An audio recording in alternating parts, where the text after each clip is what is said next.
Wow. Okay, perfect. I'm going to pull up the agenda.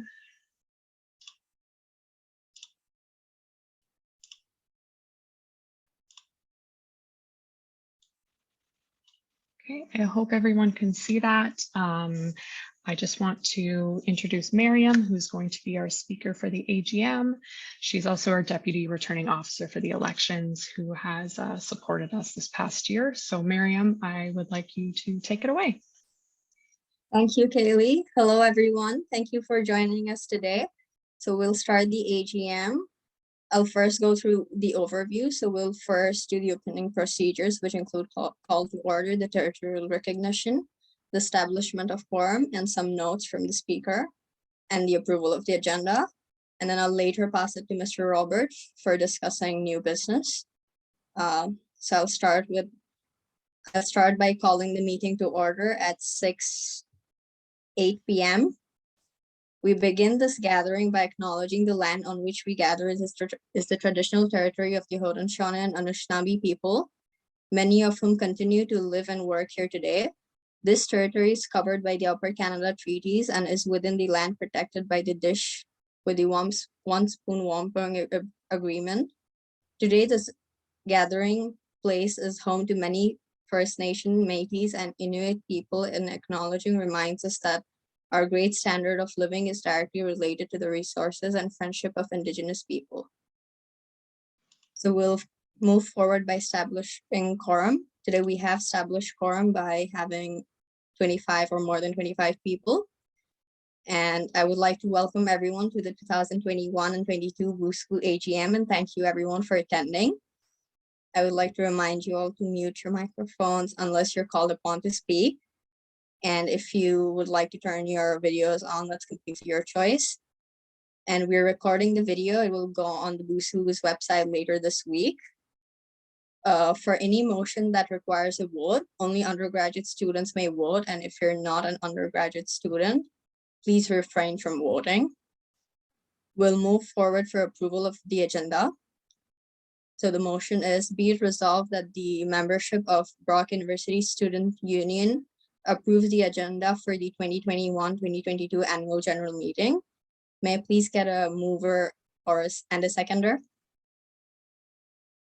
Okay, so we have Melik and Mark. Is there anything that the mover and the seconder would like to add or change? If not, we'd like to move on to the voting procedure. You would see a pop-up on your screen where you can vote through a poll. I'll give it a couple of seconds for everyone to put your vote in. Okay, sorry, switching back to Zoom after using Teams for a while. I will pull up the poll. Okay, it should pop up for everyone.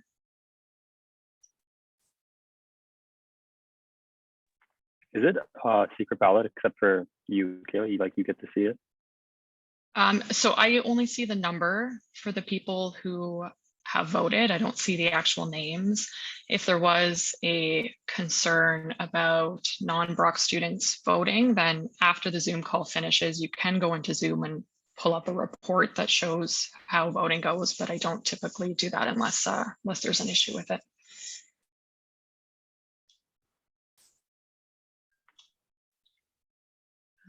So we'll just leave it a few more seconds. We're still waiting for a couple more people to vote.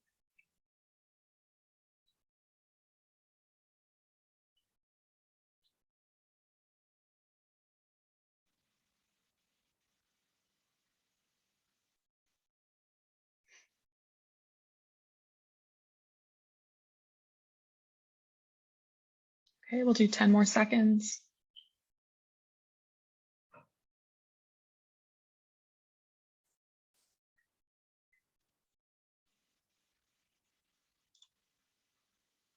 Okay, so that motion passes 21 in favor, 1 against, and 1 abstention.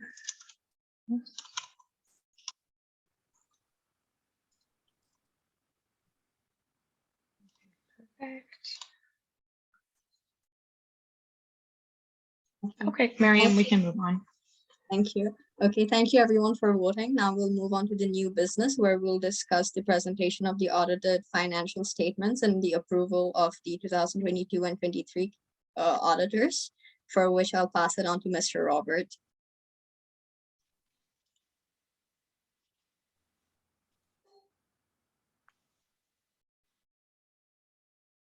Robert, I think you're on mute. He's on mute. We I cannot. think there's something wrong with your mic. Nope. I'm just reading your lips. Nope.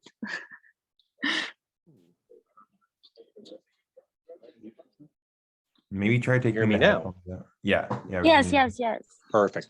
If I cut out, just yell at me, okay? All right. So normally we would have the VPSS that would be actually addressing audited financial statements for our annual general meeting. However, with our VPS, or pardon me, not our VPFA would be doing that during our annual general meeting. Our VPFA has resigned, and I have the pleasure of delivering this to you now. So I guess the first thing that will indicate is as part of any annual general meeting, we are required to, by law, to present our audited financial statements. And we're also required to have our auditor for the following year approved. So that is on our agenda today. So with respect to our audited financial statements, on October the 28th, 2021, the BUSU board approved the audited financial statements. Within 5 business days, the audited financial statements were posted to the BUSU website. And the BUSU website contains the last 14 years of audited financial statements. So they're all available for anyone to see. So what I'll do is I'll walk you through the audited financial statements for the as of April 30th, 2021. And then I'll be happy to sort of take any questions. So on page 3, Kaylee, what we see here is our balance sheet. So it's our statement of financial position. And the one thing I would like you to note in the statement of financial position is that you will note that our marketable securities, note number 3, increased from $7 million to a little over $10 million in 2021. Part of the reason for that increase is that we took cash that we had in the bank and transferred it to securities, to investments. There's a greater rate of return, and you'll see this later in the presentation today, that we were able to actualize a much greater return on our funds in 2021 than we did in 2020. So that is my sort of note for the Brock University Student Union statement of financial position on page 3 of our audited financial statements. Now, the statements were actually circulated as a part of this. If you're looking for this document, if you actually Google BUSU financials, you will actually see the audited financial statements that are posted online, and you can follow along as well. Okay. We'll then move to our statement of operation changes and fund balance, also called an income statement. So I'll make note that in 2021 year, we were in COVID for the entire year. So what we'll do is I'll tell you about what we did during our COVID year and with respect to our finances. So with respect to commissions and fees under revenue, and Kaylee, maybe you'll put a little pointer on commissions and fees. With respect to commissions and fees, you'll note that our student ancillary fee revenue went down. It went down from 11.3 million down to about $9 million. Why did that happen? The BUSU board approved actually the reduction of student ancillary fees, including a 50% reduction in transit fees. And as a result, it went down. If we couldn't offer the fees, and in fact, what we did is we said, you know what, we're not going to be able to offer the fees in the first term, but we might have a hope of offering them in the second term. Brock University only allows us to assess fees once. So if once we tell them in the spring to assess something for the summer, the winter, or the summer, the fall, and the winter, we can only do that once. So our guess, our best guesstimation at that point in time was that we would not be operating in the spring or summer in person.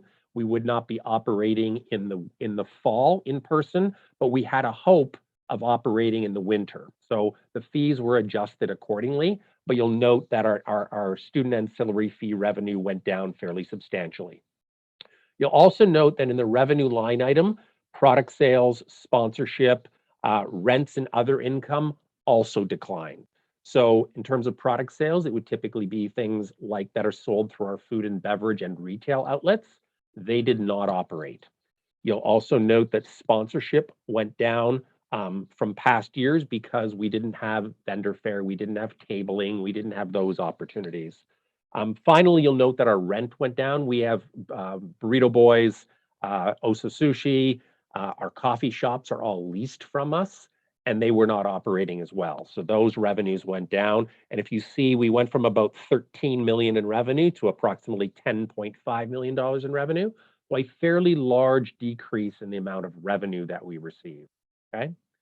We'll then move into, at the very end of this, there is a line item that never appears in our audited financial statements, and it's the CEWS subsidy.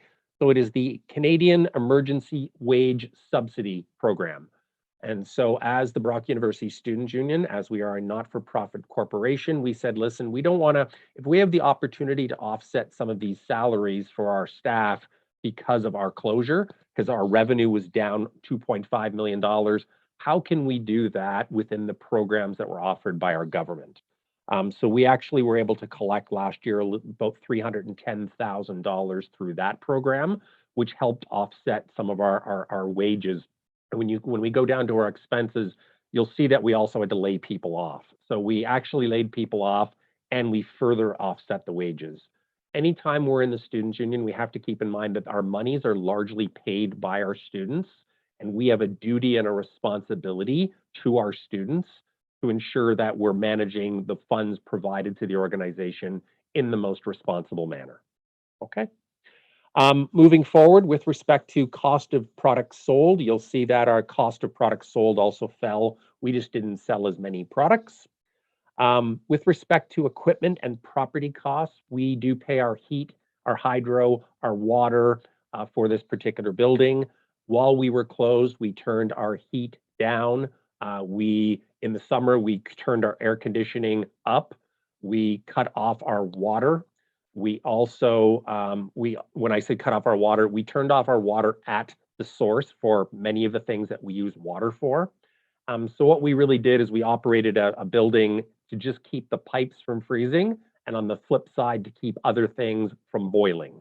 So that's what we did. And we were able to really significantly reduce our operating costs of our building from $322,000 to $169,000. So not quite in half, but getting close. You'll also see underneath that in terms of wages and benefits. Now, Kaylee, you might want to point to wages and benefits. We actually went down from 2.2 million approximately to 1.2 million. And in addition, we received another $310,000 in the Canadian Emergency Wage Subsidy, as I indicated above. So we actually, just in terms of the amount of money that we cut from wages, it was 55% of our wages from our full-time staff. This does not include our part-time staff that work in any of our business operations. So we actually fairly sizably reduced our payroll. Moving down with respect to student services, and this includes things like transit, this includes things like, our contribution to recreation and athletics. Our student services fell from 7.8 million to 5.7 million. So those reduced as a result of us reducing our student ancillary fees. And at the bottom line, when we look at it, if we can scroll up just a little touch, Kaylee, we look at our excess revenues over expenses. And Kaylee, if you can help here a little bit, you can highlight the number 676,326, please, on the left. Yes, if you can highlight that.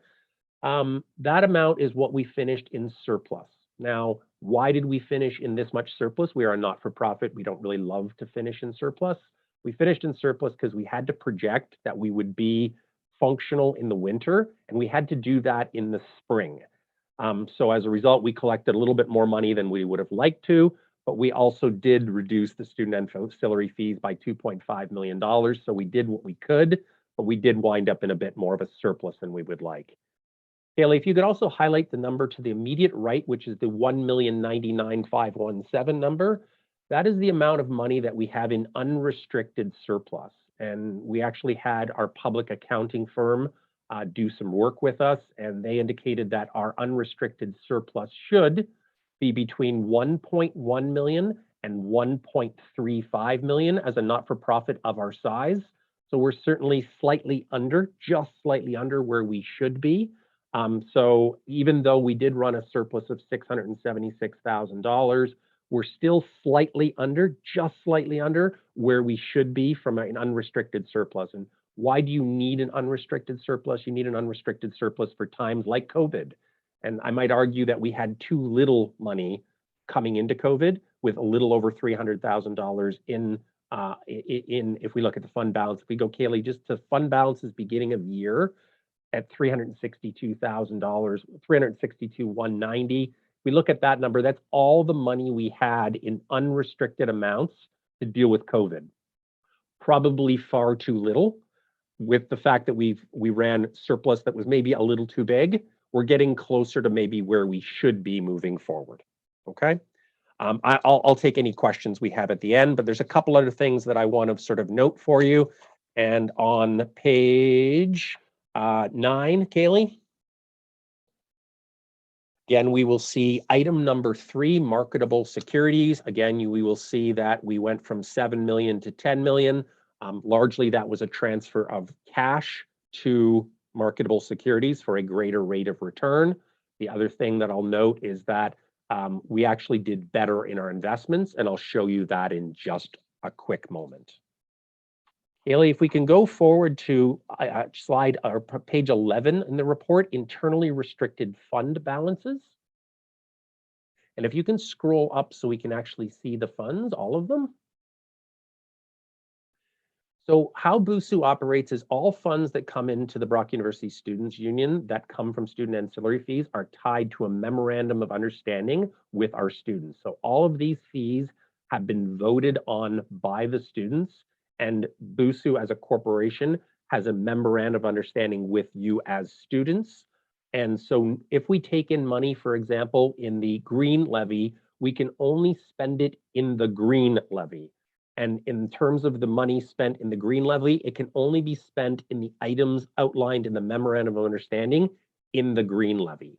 So when we talk about these being internally restricted, we cannot use these funds for concerts. We cannot use these funds for pizza parties. We cannot use these funds for anything except that's been voted on and indicated in the memorandums of understanding.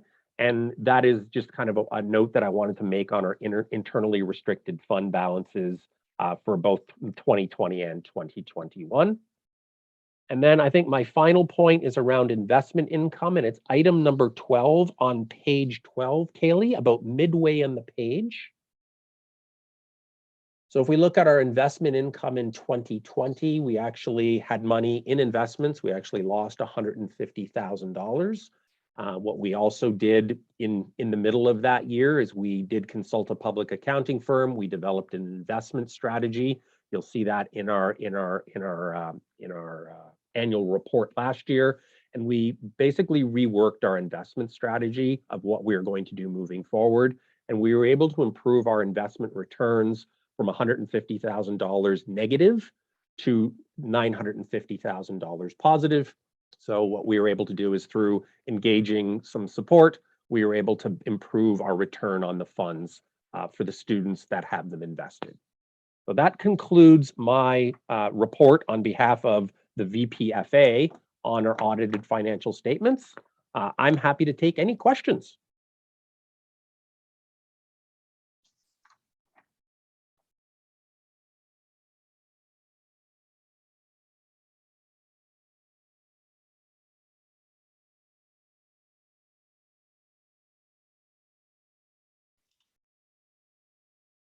I don't see any questions, so we can probably move on. Oh, there's Miriam. Share the agenda again, 1 second.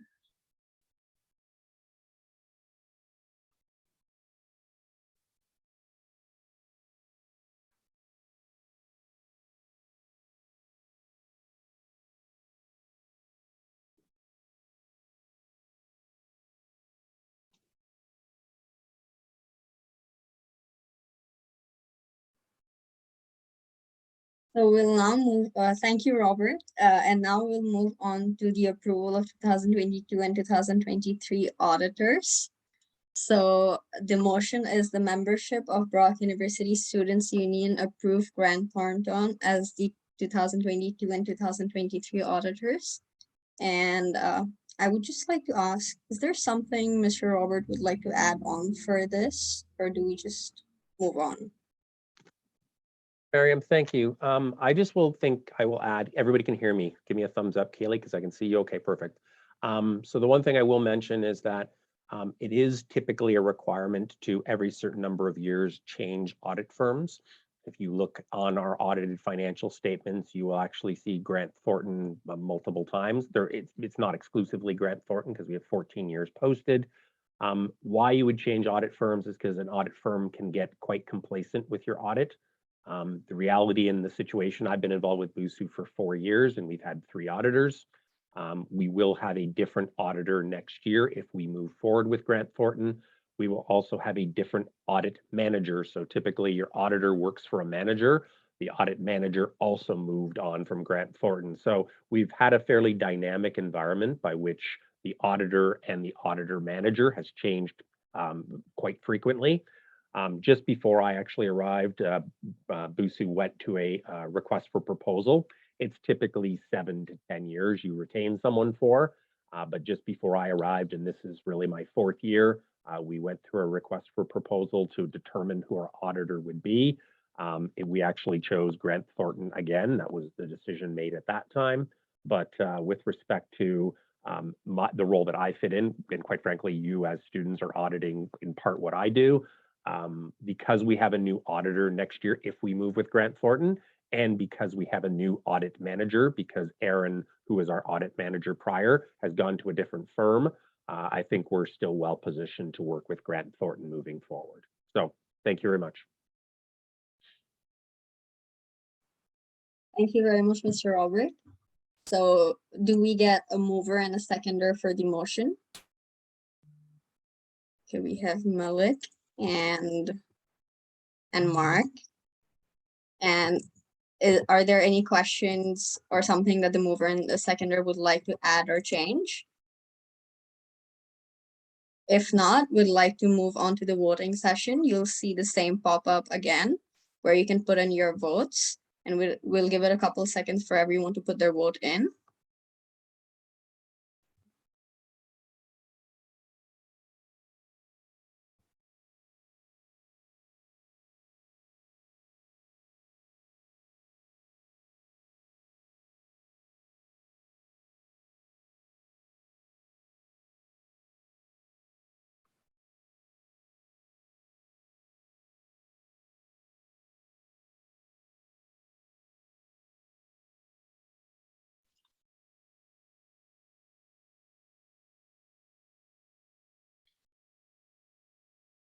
Okay, I think everyone's actually voted. Let me just double check. 27, perfect. So thank you. That motion passes 26 in favor, 1 opposed, and 0 abstentions.